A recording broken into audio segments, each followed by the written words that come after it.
Hello, this video we'll be talking about AP Chemistry's topic 2.7, VSEPR bond hybridization, part 2. We're going to focus on valence bond theory and what hybridization means, as well as what types of bonds form in single, double, and triple bonds. So first off, valence bond theory is another theory of why molecules are shaped the way that they are. And it has to do with the idea that s orbitals, p orbitals, and d orbitals, although we are not going to focus on d orbitals much at all, we're just going to mainly focus on s and p orbitals, combine when bonds are made and form what are called hybridized orbitals.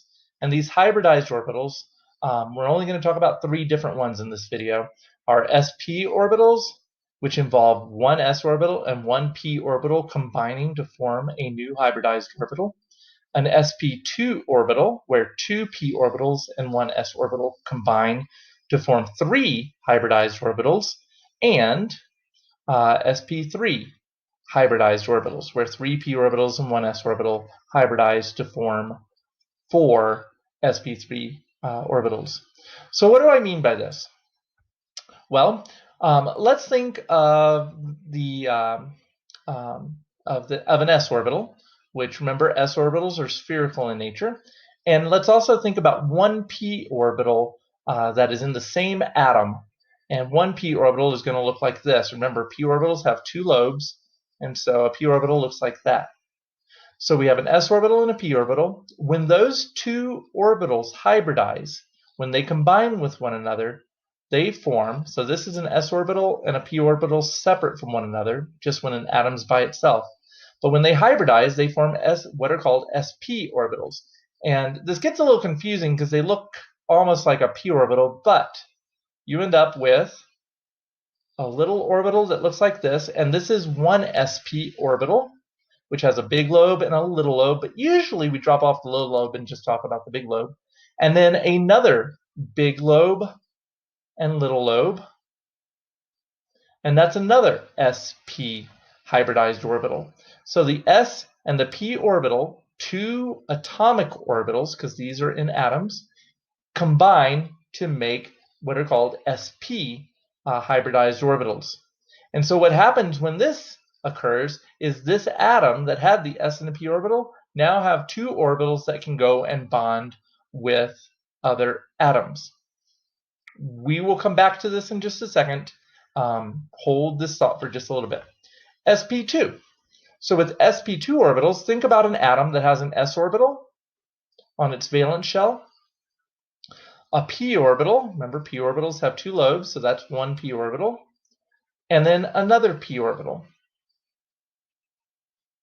So 2 p orbitals and an s orbital. Now, when this atom bonds with another atom, what will happen is those 2 p orbitals and that s orbital will recombine to make 3 new orbitals. So we started with 3 atomic orbitals, and we end up making 3 hybridized orbitals. The first one is going to look like this. Again, just a little nub there. And then another one. And then another one. And each one of these lobes is an sp2 hybridized orbital. Notice what shape this makes. Trigonal planar. So just like in VSEPR theory, when we form 3 bonds, we make trigonal planar. When we have sp2 hybridization, we form a trigonal planar molecule. So VSEPR and valence bond theory overlap a whole lot when it comes to the practicalities. If you look at this one, where we have 2 different sp orbitals, one bond would happen up here, one bond would happen down here, we would make a linear structure. So there's going to be a lot of overlap between what happens in VSEPR theory and what happens in valence bond theory. And then our last orbital we're going to talk about is, what if you have an s orbital and 3 p orbitals hybridize? Remember, the p orbitals look like this. Okay. So we have 3 p orbitals, 2 lobes there, 2 lobes there, and 2 lobes going out and into the screen, and then the s orbital. So we have an s and 3 p orbitals. So these will hybridize and make what are called sp3 hybridized orbitals. This is going to be the tetrahedral shape. So we end up with something that looks like this. This is an sp3 orbital. This is one sp3 orbital. And then coming out towards you is an sp3 orbital. And then going into the board or into the screen away from you, sp3 orbital. So this is the tetrahedral shape.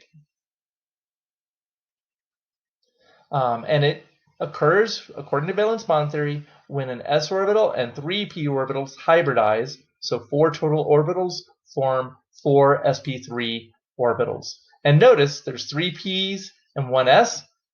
So 4 different orbitals made these, and there are 4 new hybridized orbitals. The number of atomic orbitals is the same as the number of hybridized orbitals that form. So let's see what this means. And we're going to start with a real easy one. We'll start, or something that I think you're very familiar with. Let's start with carbon tetrahydride, which is methane. If I draw methane, methane looks like this. If you'll notice, carbon has no lone pairs on the central atom and is bonded to 4 atoms. So we know that from from VSEPR theory, this is going to be a tetrahedral shape. So what's going on here? How does this actually happen? Well, the carbon atom, when it bonds to these 4 hydrogen atoms, the carbon nucleus is in the middle, and then we form the 4 sp3 hybridized orbitals. And you'll notice that I'm cutting off the little nub on the end, but we end up with these sp3 hybridized orbitals. So now carbon can bond in 4 places. The way it's going to work is a hydrogen atom with its s orbital is going to overlap. So this is the s orbital from hydrogen, and it's going to overlap the sp3 orbital from the from the carbon. Another hydrogen atom is going to do the same thing, and the s orbital of hydrogen is going to share its electrons right here where it overlaps with the sp3 hybridized orbital from carbon. Another hydrogen atom is going to share right there, and another hydrogen atom is going to share right there. So the sp3 hybridization is what accounts for the shape of the tetrahedral. And then the hydrogens simply overlap their orbitals with the sp3 hybridized orbitals. This overlap of electrons, of orbitals, is called a sigma bond. And a sigma bond is simply an overlap of orbitals.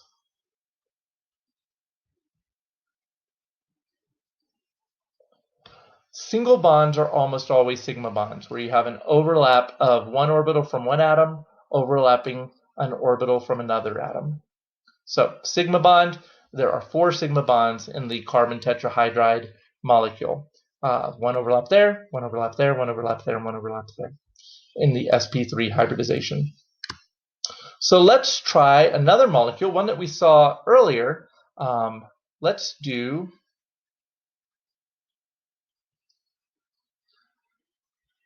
formaldehyde.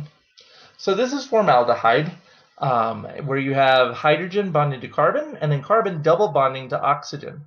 Notice that there are 3 atoms bonded to the central atom and no lone pairs on the central atom. So from VSEPR theory, we know this is going to be trigonal planar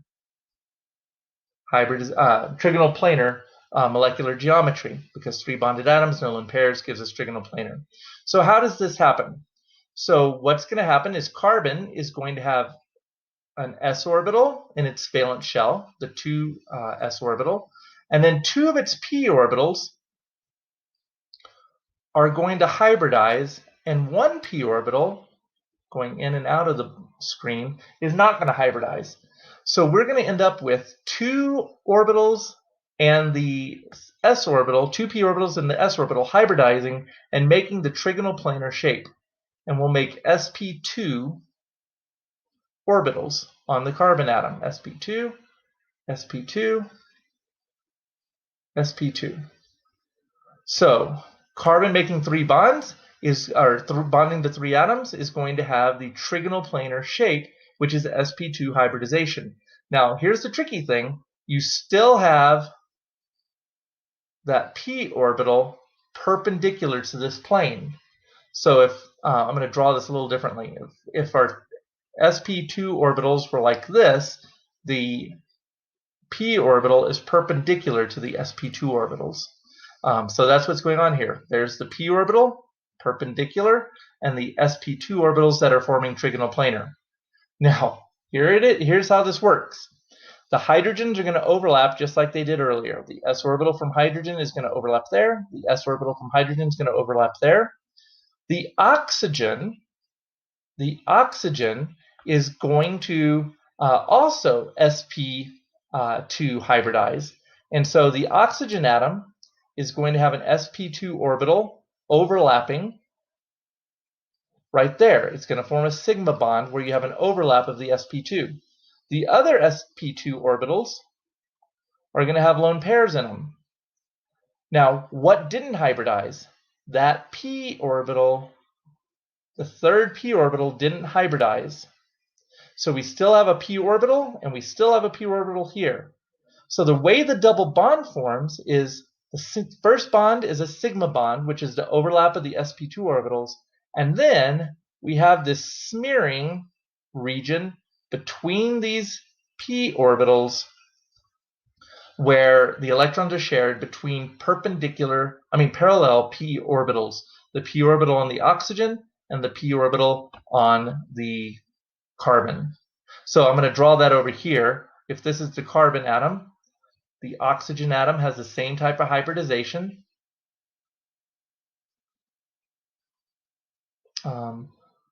It's going to overlap right there.